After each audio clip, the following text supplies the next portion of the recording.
கர்த்தர் நமக்கு கொடுத்த ஒரு வார்த்தையை நாம் தியானிக்க இருக்கிறோம்.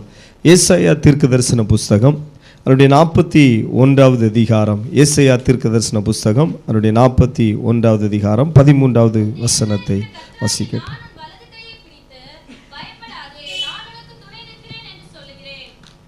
நாம் வாசிக்கிற வேத பகுதியிலே கர்த்தர் சொல்லுகிற காரியம் என்னவென்று சொன்னால், உன் தேவனாய் இருக்கிற கர்த்தராகிய நான் உன் வலது கையை பிடித்து, ஆண்டவர் சொல்லுகிற வார்த்தையை பயப்படாதே, நான் உனக்கு துணை நிற்கிறேன் என்று சொல்லுகிறார். அல்லேலூயா. நாம் ஆராதிக்கிற தேவன் பல இடங்களிலே இந்த வார்த்தையை ஆண்டவர் சொல்றார், பயப்படாத, நான் உனக்கு துணை நிற்கிறேன். மனுஷனுக்கு பயம், சிலவங்களுக்கு இருட்டை கண்டா பயம், சிலவங்களுக்கு ஸ்கூலுக்கு போகணுன்னா பயம். புதிய கல்வியாண்டு ஸ்கூலுக்கு போனால் பயமாக இருக்குமா, சில டீச்சரை கண்டா பயமாக இருக்கும். அப்புறம் பாச்சாவை கண்டாலும் பயப்படுவாங்க, பள்ளியை கண்டாலும் பயப்படுவாங்க, எறும்பு கண்டாலும் பயம் எறும்பு அப்படின்னு பயப்படுவோம். பயம்னா அது ஒரு பொல்லாத ஆவி, பயத்தின் ஆவி. அதனால தான் இந்த யாரெல்லாம் இந்த பரலோகத்துக்கு போக மாட்டாங்க அப்படிங்கிற லிஸ்ட்டில் இந்த ஆட்களும் இடம் பெற்றிருக்கு. பார்த்துருங்க, எந்த ஆட்கள்? பயப்படுகிறவங்களும் எங்கே போக மாட்டாங்களாம். சிலவங்க மனுஷனுக்கு பயப்படுவாங்க. பைபிள் வந்து சிலதுக்கெல்லாம் நீங்கள் பயப்படக்கூடாது அப்படின்னு ஆண்டவர் சொல்லியிருக்கிறார்.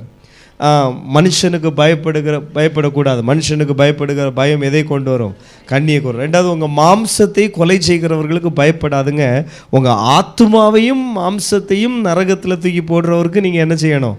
கொல்ல வல்லவருக்கு தான் நீங்கள் பயப்பட வேண்டும். அல்லேலூயா.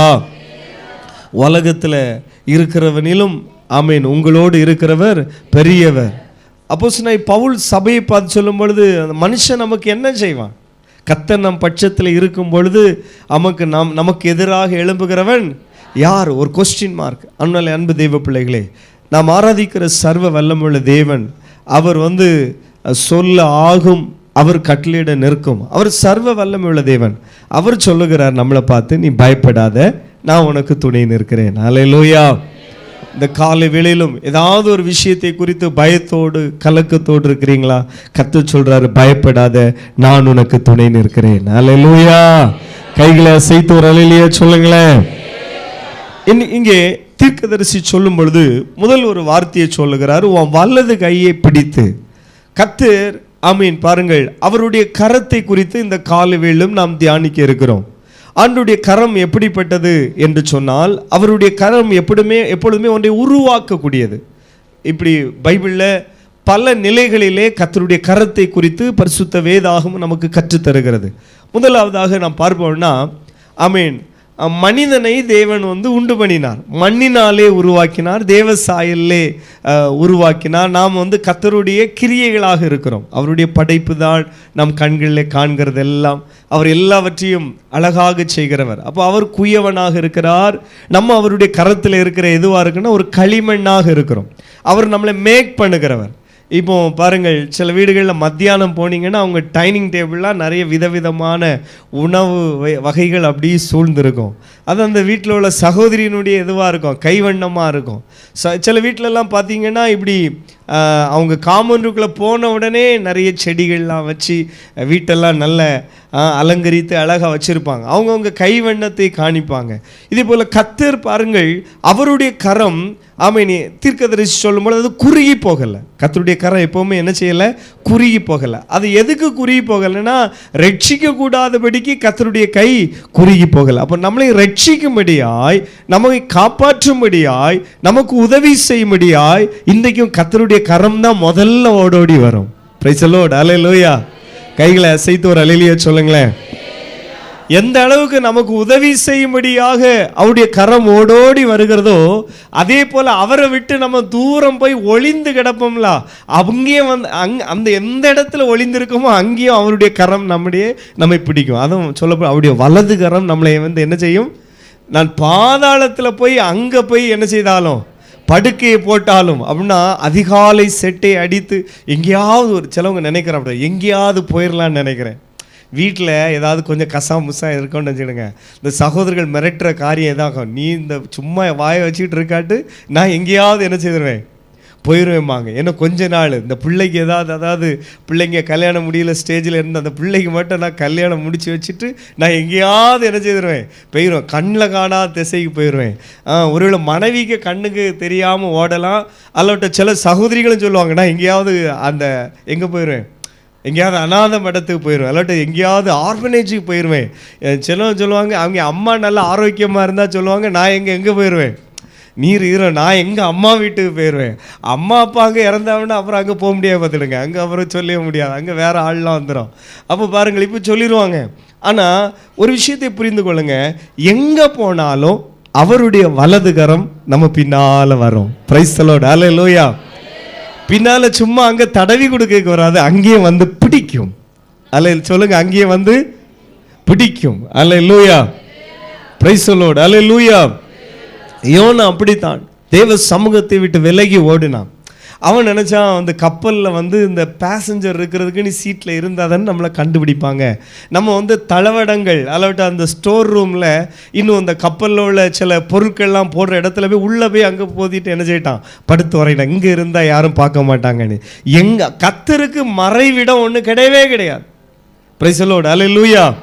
மனுஷனுக்கு மறைவிடம் நிறைய உண்டு, ஆனால் கர்த்தருக்கு மறைவிடம் ஒன்றும் இல்லை, எல்லாம் வெளியரங்கமாக இருக்கிறது. அவருக்கு பார்க்கும் பொழுது பாருங்கள், அவருக்கு சீக்ரெட்டுன்னு ஒன்றுமே கிடையாது. சில ஆட்கள்லாம் மொபைல்லலாம் பார்த்தீங்கன்னா சில பாஸ்வேர்டெல்லாம் போட்டு அதுக்கு நிறைய சீக்ரெட்லாம் வச்சுருப்பாங்க. உள்ள தனியாக ஒரு ஃபோல்டர், அதில் கொஞ்சம் ஃபோட்டோ வச்சுருப்பாங்க, இன்னும் ஒரு ஃபோல்டர், அதில் கொஞ்சம் வீடியோ வச்சுருப்பாங்க, இன்னும் சில இந்த ஃபோல்டர்லாம். சில ஆட்கள் பாருங்கள், இந்த வாட்ஸ்அப்பு போடணுன்னா உள்ளே போயிட்டும் மறுபடியும் வேறு போடணும், இன்ஸ்டா இப்படியெல்லாம் பயங்கரமாக ஃபைல் பண்ணி வச்சுருப்பாங்க. உன்னுடைய எல்லா காரியங்களும் கர்த்தருடைய பார்வையிலே வெளியரங்கமாக இருக்கிறது. அல்லேலூயா, பிரைஸ் காட். இரண்டாவது, ஆண்டுடைய கரத்தை குறித்து நாம் படிக்கும் பொழுது, இந்த கல்லின் மேல் என் சபையை கட்டுவேன். எப்பொழுதுமே சபையை ஆண்டுடைய கரம் கட்டி கொண்டே இருக்கும். அல்லேலூயா. இந்த கல்லின் மேல் என் சபையை கட்டுவேன், பாதாளத்தின் வாசல் இதை என்ன செய்வதில்லை, மேற்கொள்வதில்லை. கர்த்தர் வந்து கட்டி எழுப்பி கொண்டே இருக்கிறவர். அடுத்ததாக நாம் வேதத்திலே படிக்கிறோம், கர்த்தர் வீட்டை கட்டுகிறவர். எவ்வளவுதான் பாருங்கள், கர்த்தர் நம்ம வீட்டை ஒரு பகுதியில் கட்டி எழுப்பாவிட்டால் நம்ம ராத்திரியும் பகலும் எவ்வளவுதான் பிரயாசப்பட்டாலும் அது நடக்காது. வசனம் சொல்லுகிறது, கர்த்தர் வீட்டை கட்டாராகில் கட்டுகிறவனுடைய பிரயாசம் விருதா. ஒருவேளை நீங்கள் நிறைய பணங்களை வச்சுட்டு எத்தனையோ சாட்சிகளை நாம் கேட்டிருக்கிறோம். பாருங்கள், சிலவங்க சொல்லுவாங்க, இந்த வீட்டு வேலையை தொடங்கும் பொழுது என் கையில் பாருங்கள் பணமே இல்லை, கொஞ்சம் ரூபாய் தான் இருந்தது, சில ஆயிரங்கள் தான் இருந்தது, சில லட்சங்கள் தான் இருந்தது, ஆனால் தேவ கிருபையினால் இந்த வேலைகள் எல்லாம் செய்து முடிக்க ஆண்டவர் உதவி செய்தார். அல்லேலூயா. அக்க ரகசியம் என்னன்னா, கர்த்தர் தான் வீட்டை கட்டுகிறவர். அல்லேலூயா. இன்றைக்கு அன்பு தேவ பிள்ளைகளே, வீட்டை கட்டுகிறவருடைய கர்த்தரை நம்புங்க. ஆமென். வீட்டை கட்டி எழுப்புகிற கர்த்தருக்கு மேல உங்க நம்பிக்கையை வைத்து நீங்கள் தொடங்கும் பொழுது ஆண்டவர் ஆமென் பாருங்கள், பிரைஸ் காட், அவர் செய்து முடிப்பார். அல்லேலூயா. வரும் ஒரு ஃபீல்டிங் லெவலில் அளவிட்ட ஃபேஸ்மெண்ட்டு, அளவிட்டால் நிலவிடுகிறது, செங்கல் கட்டி அடுத்தது வார்க்கிறது, பூசுறது, பெயிண்டிங், இப்படி ஃபீல்டிங் லெவலில் அல்ல. ஆமீன். பாருங்கள், ஆண்டவர் நாளொன்று ஒவ்வொரு டே பை டேயாக நம்முடைய குடும்பத்தையும் ஆண்டவர் கட்டி எழுப்புகிறவர். சகலத்தை அந்த ஏற்ற காலத்தில் மழையை பொழிய பண்ணி, ஆமீன் பாருங்கள், இப்படி நம்முடைய தேசத்தை ஆண்டவர் செழிப்பாக வைக்கிறது போல. சிலவங்க சொல்கிறது என்னது, ஏதோ இந்த ஜெபத்து ஏதோ போச்சு நனைஞ்சி போனால் நம்ம நனைஞ்சாலும் பரவாயில்ல, மழை நல்லா என்ன செய்யட்டும். ஒரு சகோதரர் சொன்னார், எப்படியாவது தேசத்தில் நல்லா என்ன செய்யட்டும், மழை பெய்யட்டும். பாருங்கள், அந்த சகாரா பாலைவனம் உலகத்திலே பெரிய பாலைவனம்.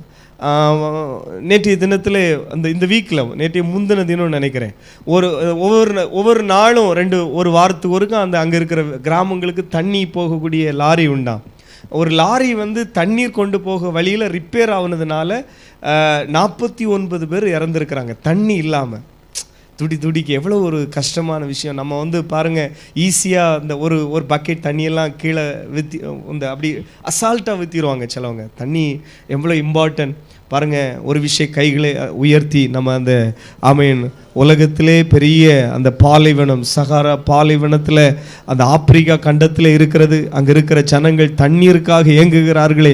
ஒரு விஷயம் கைகளை உயர்த்தி ஜோமனும், ஆண்டவரே ஆமீன், மழையை வர்ஷிக்க பண்ணுகிற கர்த்தர், ஆண்டவரே மகு ஸ்தோத்திரம், ஆண்டவரே நீர் எங்களுக்கு தந்திருக்கிற நல்ல தேசத்திற்காய் ஸ்தோத்திரம். ஆமீன். இந்த நாட்களில் தண்ணினால் தவிக்கிற அந்த ஜனங்களுக்காக வானத்தை திறங்க, நீர் மழையை வர்ஷிக்க பண்ணுங்க. சோத்திரம் சோத்திரம் சோத்திரம். Praise God. ஹல்லேலூயா. தேசம் ஒரு பக்கத்தில் எவ்வளவு கஷ்டப்படுறாங்க தெரியுமா? உணவுக்காகவும் வாழ்வாதாரத்துக்கும் போராடுறாங்க. ஆண்டவர் நம்மளை நல்லா வச்சிருக்கிறார். இதுக்காகையாவது தினமும் வாயை திறந்து ஸ்தோத்திரம் பண்ணணும். ஆமென். ஹல்லேலூயா. நம்ம பைபிள் சொல்லுங்க, நல்லா சாப்பிட்டு நீ திருப்தியாக இருப்பா பற்றியா, அப்போ அவன் தேவனாகிய கர்த்தரை என்ன செய்யாத, மறவாத. பசியில் மறந்தா கூட நீ சாப்பிட்டு திருப்தியாக இருக்கும் பொழுது மறக்கக்கூடாது. ரொம்ப கவனமாக இருக்கணும். ஆண்டவர் நல்ல நிலைகளை நம்மளை வைக்கும் பொழுது நம் தேவனை மறக்கக்கூடாது. அப்போ கர்த்தருடைய கரம் எப்பொழுதுமே நம்முடைய வீட்டை கட்டி எழுப்பும். பிரைஸ்க்கு அந்த 2026 சிலவங்க வீட்டை அந்த கட்டி அல்லாவிட்டு அதுக்குள்ளே போனோன்னு எப்படா வேலையெல்லாம் முடிஞ்சு வீட்டு வேலை முடிஞ்சு இல்லைங்க. ஆமென். உங்களுடைய ஆவிக்குரிய கண்கள் திறக்கப்படுவதாக. நம்முடைய வாழ்க்கையில் ஒவ்வொரு வருடமும் சில பகுதியை கர்த்தர் கட்டி எழுப்பிட்டே இருக்கணும். அல்லேலூயா. சகலத்தையும் அதின் காலத்திலே நேர்த்தியாய் செய்கிற கர்த்தர் நம்முடைய வீடு இன்னும் கட்டப்பட வேண்டியது இருக்கிறது.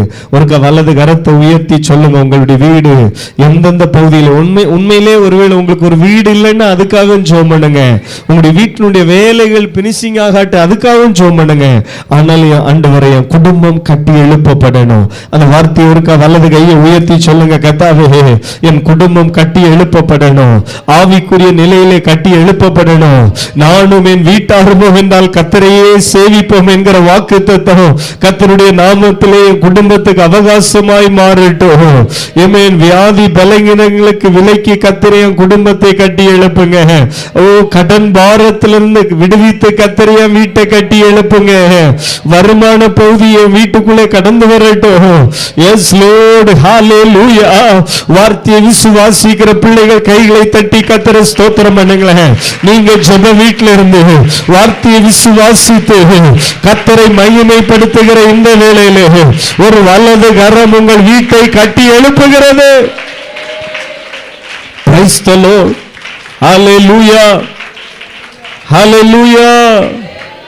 கர்த்தர் நல்லவர். ஆண்டவர் ஆமென். பாருங்கள், அப்படி வீட்டை கட்டி எழுப்புகிறவர். ஹல்லேலூயா. வாழ்க்கையை கர்த்தர் கட்டி எழுப்புகிறவர். Price God. இந்த வார்த்தைக்காக, இந்த வார்த்தையை பிடித்து நீங்கள் தொடர்ந்து ஜெபிக்கிறவர்களாய் மாறணும். ஆண்டவர் அப்படி இரக்கம் செய்வாராக. ஆமென். பாருங்கள், அடுத்ததாக நாம் வேதத்திலே வாசிக்கிறோம். உபவாகமத்தின் புஸ்தகத்திலே 1வது அதிகாரம் 31வது வசனம் இப்படி சொல்லுகிறது, ஒரு மனிதன் தன் பிள்ளையை சுமந்து கொண்டு போவது போல நீங்கள் இவ்விடத்திற்கு வரும் வரை நடந்து வந்த வழிகளில் எல்லாம் உங்களை சுமந்து கொண்டு வந்தார். ஆண்டவர் ஆமென். பாருங்கள், ஒரு மனிதன் தன் பிள்ளையை தூக்கி சுமக்கிறது போல. நல்ல ஆரோக்கியமான சகோதரர்கள் ஆமென். பாருங்கள், ரொம்ப நேரம் தூக்கி வச்சிருப்பாங்க. அளவிட்டால் இன்றைக்கு தான் பைக்கு காரு அன்றைக்கெல்லாம் பார்த்தீங்கன்னா ரொம்ப தூரம் நடக்கணும். சில சகோதரர்கள்லாம் தன் பிள்ளைகளை தூக்கி கொண்டே நடப்பாங்க. இன்னும் பாருங்கள், சிலர் கையை பிடிச்சிட்டே பிள்ளைகளை நடத்துவாங்க. இதே போல பரிசுத்த வேதாம் சொல், நான் உன்னை நடக்க பழக்கினேன். நம்ம பிள்ளைங்களை நம்மளை தூக்கி நம்ம சுமக்கிறது போல கர்த்தர் சொல்றார், நான் உன்னை என்ன செய்தேன், ஒரு மனிதன் தன் பிள்ளையை தூக்கி சுமக்கிறது போல நான் உன்னை தூக்கி சுமந்தேன். அல்லேலூயா. நம்மளை தூக்கி சுமக்கிறார். நம்மளை ஆண்டவருடைய வலது கரம் நம்மளை தாங்குகிறது. எப்பொழுதுமே பாருங்கள், நம்முடைய பாதம் கல்லில் இடராதபடிக்கு அவர் தம்முடைய கரங்களை நம்மளை தாங்குகிற தேவனாக இருக்கிறார். நம்ம பண்ணுகிற எல்லா பிரயாணங்களிலும் அவருடைய சமூகம் நம்மோடு கூட இருக்கிறது. ஆண்டவர் ஆமென் நம்மளை தூக்கி சுமக்கிற நல்ல தேவனாக இருக்கிறார். ஆண்டவருடைய கரம் நம்ம மேல அமரும்படியாய் நம்ம ஜெபிக்கிறவங்களா இருக்கணும். 1 நாளாகமத்தின் புஸ்தகம் 4வது அதிகாரம் அவருடைய 10வது வசனத்தில் இப்படியா பார்க்கிறோம், யாபேஸ் என்கிற ஒரு மனிதன் அவன் தேவனை நோக்கி இப்படியாக ஜெபம் பண்ணுகிறான், தேவரீர் என்னை ஆசீர்வதிக்கணும். ஆண்டவர் என்னை ஆசீர்வதித்து என் எல்லையை நீர் பெரிதாக்கணும். அவர் சொல்றாரு, உங்க கரம் என் கூட இருக்கணும். அவருடைய ஒரு விருப்பம், ஆண்டவருடைய கரம் என் மேல அமர்ந்தாலே என்ன தீங்கு தொடாது. ஆண்டவருடைய கரம் என் மேல இருந்தாலே ஆமை பாருங்கள் என் எல்கை பெரிதாகும். ஆண்டவருடைய கரம் என் மேல இருந்தா சம்திங் டு, ஏதோ ஒரு காரியம் என் வாழ்க்கையில நடக்கும். கைகளை அசைத்து ஒரு அல்லேலூயா சொல்லுங்களேன். ஹல்லேலூயா. இந்த யாபேஸ் ஜெபம் பண்ணது போல ஜெபம் பண்ணணும். வாலிப பிள்ளைங்க, சின்ன பிள்ளைங்க கவனிக்கிறீங்களா? ஜெபம் பண்ணணும். ஆண்டவரே உங்க கரம் என் மேல அமரட்டும். Price God. இந்த வார்த்தையை நீங்க விசுவாசத்தோடு பயன்படுத்தணும். யாருக்கு மேலெல்லாம் கர்த்தருடைய கரம் அமர்ந்ததோ அவங்கள ஆண்டவர் விசேஷப்படுத்தினார். எலியாவுக்கு மேல ஆண்டவருடைய கரம் அமர்ந்தது. ஆகாப்புக்கு ரதத்துக்கு முன்னால போனான். ஆமென். பாருங்கள், ஆண்டவருடைய கரம் நம்மளை உயர்த்துகிற கரமாக இருக்கிறது. ஆண்டவருடைய கரம் நம்மளை ஆசீர்வதிக்கிற கரமாக இருக்கிறது. எந்த வியாதிஸ்தர்களுக்கு மேலெல்லாம் கர்த்தர் தொட்டாரோ அவங்கெல்லாம் சொஸ்தமானாங்க. ஆண்டவருடைய கரம் இப்படி பாருங்கள், அவன் தாய் துக்கத்திலே பிரசவித்தாள். அந்த வேளையிலே பாருங்கள், அவன் இஸ்ரவேலின் தேவன் நோக்கி ஜெபம் பண்றான். தேவன் நீர் என்னை ஆசீர்வதிக்கணும், உங்க கரம் என் மேல இருக்கணும், என் எல்கையை பெரிதாக்கணும், தீங்கு என்னை துக்கப்படுத்தக்கூடாது. அவன் வேண்டிக் கொண்டபடியே கர்த்தர் அவனுக்கு அருள பண்ணினார். நம்ம ஆராதிக்கிற தேவன் ஜெபத்தை கேட்கிறவர். சீஷர்கள்ட்ட பல முறை சொல்றாரு, நீங்க என்னிடத்துல ஒண்ணுமே கேட்கல, அதனால நீங்க இன்னும் என்னிடத்துலேருந்து ஒன்றும் என்ன செய்யலை, பெற்றுக்கொள்ளலை. ஏதாவது ஒரு காரியத்தை ஆமென் ஆண்டோடைய சமூகத்தில் வச்சு ஜெபம் பண்ணிட்டு இருக்கிறீங்களா? இந்த ஆண்டு இந்த விஷயத்துக்கெல்லாம் நான் ஜெபம் பண்ணிட்டு இருக்கிறேன், இந்த ஆண்டு இந்த காரியத்துக்கெல்லாம் நான் ஜெபம் பண்ணிட்டு இருக்கிறேன் அப்படின்னு சொல்லி பாருங்க. நம்பர் 1, நம்பர் 2 அப்படின்னு சொல்லி ஒரு 5 காரியம் அல்லது ஒரு 10 காரியத்துக்காக நான் ஜெபம் பண்ணிட்டு இருக்கிறேன் அப்படின்னு சொல்லி யாராவது ஜெபிக்கிற சகோதரர்கள் இருக்கிறீங்களா? ஜெபிக்கிற சகோதரிகள் இருக்கிறீங்களா? நிச்சயமாகவே ஆமென். இந்த யாபேஸ் வேண்டி கொண்டபடியெல்லாம் கர்த்தர் அவனுக்கு என்ன செய்தார்? அருள செய்தது போல நீங்களும் வேண்டிக் கொண்டபடியெல்லாம் கர்த்தர் நமக்கு அருள செய்வார். விசுவாசிக்கிறவங்க கைகளை உயர்த்தி ஒரு அல்லேலூயா சொல்லுங்களேன். ஆமென், அல்லேலூயா. அவர் நம்ம வேண்டிக் கொள்கிறபடியெல்லாம் கர்த்தர் நமக்கு அருள செய்கிறவர். ஒரு தானியேல் ஜெபிக்கிறவனாக இருந்தான். அவன் பாருங்கள் தினமும் ஜெபம் பண்றவன். அந்த ஜெபிக்கிற தானியேலுடைய காரியத்தை கர்த்தர் ஜெயமாக கர்த்தர் மாற்றினார். நம்ம ஆட்கள் சிலர் ஜெபம் பண்ணுவாங்க, சும்மா அப்படி சோத்திரம் சோத்திரம் சொல்லுவாங்க, ஆனால் சிந்தை எங்கேயோ இருக்கும். ஒரு மனமா அல்லாவிட்டால் கருத்தாக அவர்கள் ஜெபம் பண்ண மாட்டாங்க, சும்மா அப்படி ஒரு பாட்டு பாடுவாங்க. இல்லை இல்லை, ஆமென். பாருங்கள், நம்முடைய கைகள் ஆண்டவருக்கு நேராக உயர்த்தப்படணும், நம்முடைய இருதயம் கர்த்தருக்கு நேராக உயர்த்தப்படணும். நாம் உள்ளத்தின் ஆழத்தில் அந்த கருத்தாக சில வார்த்தைகளை பிடித்து ஜெபிப்போமே ஆனால் ஆமென், நம்ம ஜெபம் பண்ண குறிப்புகளுக்கு நம்ம மறந்தாலும் பரலோகம் மறப்பதில்லை. அல்லேலூயா, பிரைஸ் காட். நாம் ஆமென் பாருங்கள், எதை ஆகிலும் அவருடைய சித்தத்தின்படி நாம் கேட்போமே ஆனால் நிச்சயமாகவே ஆண்டவர் நமக்கு இரக்கம் செய்வார். அல்லேலூயா. இன்னும் பாருங்கள், இங்கே நான் வாசித்த பகுதியில் சில வார்த்தைகளை கூட அந்த அதிகாரத்திலே பார்க்கிறோம். அதனுடைய 10 ஏசாயா 41:10 ஆண்டவர் இப்படியாக சொல்லுகிறார், நீ பயப்படாதே, நீ பயப்படாத. ஏன் நீ பயப்படாண்டா அப்படின்னா நான் உன் கூட இருக்கிறேன். சில நேரம் பத்திரிகையில் வருகிற செய்திகள், நியூஸ் சேனலில் வர்ற செய்தியே சிலவங்களுக்கு பயம் உண்டாயிரும். பிரைஸ் காட், அல்லேலூயா. திடீர்னு ஒரு பயம் உண்டாயிரும், எங்கேயோ ஒரு நாட்டில் பிரச்சனை என்று இவங்களுக்கு பயம் வந்துடும். ஐயோ, இனி நமக்கு பெட்ரோல் டீசல் நமக்கு என்ன செய்யாதோ, கிடைக்காதோ, ஐயோ தங்கத்துக்கு விலை இன்னும் இந்த 1 பவுன் 5 லட்சம் ஆயிருமோ, சும்மா அப்படி இவங்களை சில செய்திகள் அப்படிதான். இந்த மக்களை எப்போவுமே ஒரு பரபரப்பாக வைக்கிறது போல உள்ள செய்தியை தான் அப்படி வரும். மியூசிக்கை கேட்டவுடனே சிலவங்களுக்கு அப்படி பயம் அதிகரிச்சுட்டே இருக்கும். சிலவங்க இந்த வம்பெல்லாம் வேண்டான்னு தான் இந்த நியூஸை ஒன்றுமே என்ன செய்கிறது கிடையாது, பார்க்குறதே கிடையாது. எப்படியும் பாருங்கள், கர்த்தர் சொல்கிறார், நீ பயப்படாதே. ஏதாவது ஒரு விஷயம் உங்களுக்கு ஒரு பயத்தை கொண்டு வருகிறதா, கர்த்தர் சொல்கிறார், நீ பயப்படாத. ஏன் பயப்படாதேன்னு சொல்கிறாருன்னா, நான் உன் கூட இருக்கிறேன். அந்த வார்த்தை 10வது வசனத்தை கவனிங்க, நீ பயப்படாதே, ஏன்னா நான் உன்னுடனே இருக்கிறேன். திகையாதே, நான் உன் தேவன், நான் உன்னை பலப்படுத்தி உனக்கு சகாயம் பண்ணுவேன், என் நீதியின் வலக்கரத்தினால் உன்னை தாங்குவேன். அல்லேலூயா. ஆண்டவருடைய வலது கரம் நம்மளை தாங்குகிறதாக இருக்கிறது. முதல்ல பார்த்தோம், ஆமென், உன் வலது கையை பிடித்து, உன் வலது கையை ஆண்டவர் என்ன செய்திருக்கிறாரு, பிடித்திருக்கிறார். எங்கே சொல்றாரு, என் நீதியின் வலது கரத்தினாலே உன்னை தாங்குவேன். அல்லேலூயா, பிரைஸ் தி லார்ட், அல்லேலூயா.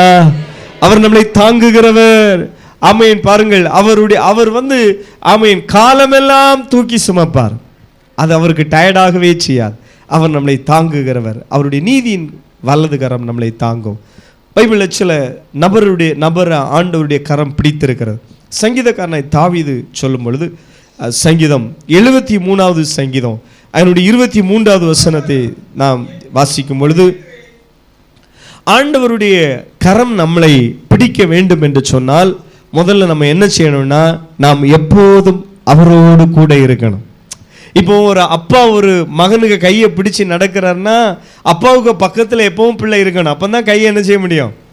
சும்மா ஃபோனில் எங்கேயாவது இருந்துட்டு அப்பா தூக்குங்கன்னா, இப்போ ஃபோனில் அவரும் சொல்ல ஓகே நான் உன்னை என்ன செய்கிறேன், தூக்குகிறேன். அல்லேலூயா. இன்றைக்கி நிறைய பேர் அப்படி தான் வெளிநாட்டில் இருப்பாங்க, இங்கே ஏதாவது சமையல் ஏதாவது பண்ணுவாங்க, உடனே அவர் சொல்லுவார் எனக்கு ஒரு ஃப்ளைட்டு எனக்கு என்ன செய்யுது தா. அப்போ ஒரு ஃபோட்டோ எடுத்து ஒரு இமேஜ் இருந்தாங்க, ஒரு ஃப்ளைட் உங்களுக்கு சாப்பிட முடியுமா? இல்லை. இன்றைக்கி நிறைய பேர் விரும்ப ஆண்டவரோடு கூட நடக்க மாட்டாங்க, இயேசுப்பா பிள்ளையா வாழ மாட்டாங்க. ஆனால் இயேசு என் கையை பிடிக்கணும், இந்த வசனத்தை கூட வேண்டாம் சொல்லி ஜோமணும். ஆண்டவரே நீர் சொல்லியிருக்கிறீரே நான் உன்னை விட்டு விலகுவதும் இல்லை, உன்னை கைவிடு. இயேசுப்பா என் கூட என்னை கூட்டு விலகிறாதுங்க, என்னை கைவிட. ஆனால் கர்த்தரோடு கூட நடக்க மாட்டாங்க. ஆமீன். பாருங்கள், அவரோடு கூட வாக் பண்ணணும் every day, day by day, every day. சிலவங்கெல்லாம் இந்த சண்டே ஆண்டவரோடு கூட நடப்பாங்க, அப்புறம் அடுத்த சண்டே தான் அவங்கள சர்ச்சிலே பார்க்க முடியும். சர்ச்சில் பார்க்குறதும் இல்லை. இந்த சண்டே இன்னைக்கு ஒரு 10 ஸ்தோத்திரம் சிலவங்க சொல்லியிருப்பாங்களா? வாய்ப்பு இருக்கா? சிலவங்க ஒரு 50 ஸ்தோத்திரம் சொல்லியிருப்பாங்க, சிலவங்க 100 ஸ்தோத்திரம் சொல்லியிருப்பாங்க, சிலவங்க இப்போ ஸ்தோத்திரம் ஸ்தோத்திரம். ஆமாம், நாள் முழுதும் இந்த சண்டே ஆண்டவரை ஆராதித்து பாடி ஸ்தோத்திரம் பண்ணது போல திங்கக்கிழமையும் கர்த்தரை பாடி துதிப்பார்கள். ஆமீன். பாருங்கள், குடும்ப ஜபங்கள் பண்ணுவாங்க. இந்த 4 நாட்கள் நம்ம சபையில் காலையிலும் மாலையிலும் ஜபித்தோம். ஆமீன். ஆண்டுடைய சமூகத்தில் காத்திருந்தோம். சிலவங்க பாருங்கள் விடமாட்டாங்க அந்த ஜபத்தை. திங்கக்கிழமையும் பிள்ளைங்களெல்லாம் ஸ்கூலுக்கு அனுப்பி விட்டுட்டு ஆமீன் பாருங்கள் கொஞ்சம் வேதத்தை வாசிப்பாங்க, ஜெபம் பண்ணுவாங்க, ஆண்டவருடைய பாதத்தில் இருக்கணும். சிலவங்கெல்லாம் நினைக்கிற என்னென்னா அப்படியெல்லாம் ஒன்றும் இருக்க முடியாது. சிலவங்க வந்து சில பிரச்சனைக்கு ஏதாவது ஹாஸ்பிட்டல் போவாங்க, அப்போது சொல்லுவாங்க இந்த ஏதாவது வைத்தியசாலை 1 மாதமாக மருந்துன்னு இருக்கேன் பார்த்துங்க, 1 மாதம் இல்லை. உடனே பக்கத்தில் ஒருத்தவங்க சொல்லுவாங்க நீ இந்த அங்கே போய் பாரு, அவர் ஒரு ஊசி போடுவார், அவ்வளோதான்.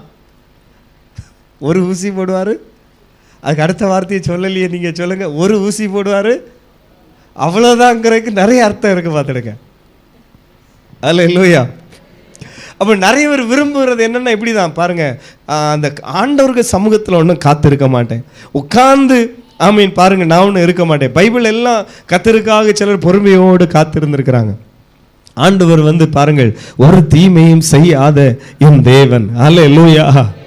Price the lord. அல்லேலூயா. ஆமீன். பாருங்கள், கர்த்தர் என்ன விட மாட்டாரு, அதுதாங்க விசுவாசம். அப்படியே பொறுமையாக காத்திருக்கிறது. நான் கர்த்தருக்காக பொறுமையோடு காத்திருந்தேன், அவர் என் பக்கமாக சாய்ந்து என் கூப்பிடுதல் சத்தத்தை என்ன செய்தார், கேட்டார். அல்லேலூயா. சிலவங்களுக்கு வந்து ஆண்டவருக்காக காத்திருக்கிறதுல மட்டும் பொறுமை இல்லை, விசுவாசத்தோடு காத்திருக்கணும். ஆமீன். பாருங்க, விசுவாசத்தோடு காத்திருக்கணும்.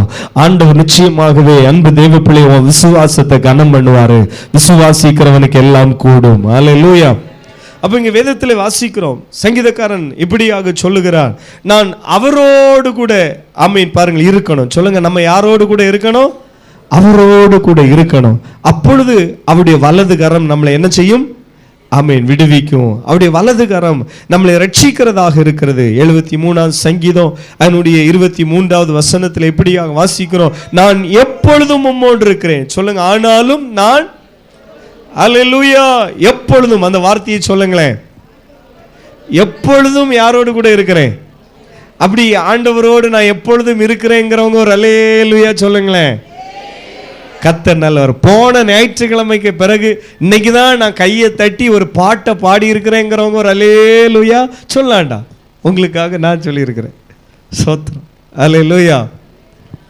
ஆண்டவரோடு கூட எப்பொழுதும் இருக்கணும்.